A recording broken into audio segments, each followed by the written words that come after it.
ఒకరోజు చిన్నారి రోసి తనమ్మ దగ్గరకొచ్చి ఇవాళ మ్యాగీ చెయ్యాలనే కోరిక చెప్పింది.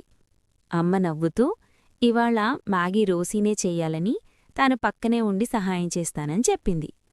రోసీ చాలా సంతోషపడింది. అమ్మ చెప్పినట్టే ముందుగా మ్యాగీ ప్యాకెట్ తీసుకుంది. తర్వాత అమ్మ మ్యాగీలో కూరగాయలు కూడా వేస్తూ బావుంటుందని చెప్పింది. క్యారెట్, బీన్స్, బఠానీ చూసి రోసీ ఎంత రంగులుగా ఉన్నాయి అని ఆనందపడింది. అమ్మ ప్యాన్లో నీళ్లు పోసి స్టవ్ మీద పెట్టింది. నీళ్లు మరిగే వరకు జాగ్రత్తగా చూడమని రోసీకి చెప్పింది. రోసీ చాలా బాధ్యతగా స్టవ్ దగ్గర నిలబడింది. నీళ్లు మరిగాక రోసీ మెల్లగా కూరగాయలు ప్యాన్లో వేసింది.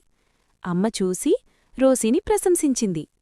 తర్వాత రోసీ మ్యాగీ ప్యాన్లో వేసింది.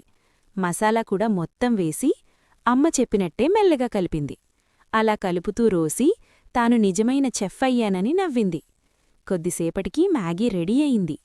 అమ్మ ముందుగా చల్లారనివ్వాలని చెప్పింది. చల్లారిన అమ్మ రోసీ చేసిన మ్యాగీ రుచి చూసి చాలా రుచిగా ఉందని చెప్పింది. అప్పుడు రోసీ అమ్మతో కలిసి చేసిందే కాబట్టి మ్యాగీ ఇంకా బావుందని ఆనందంగా చెప్పింది.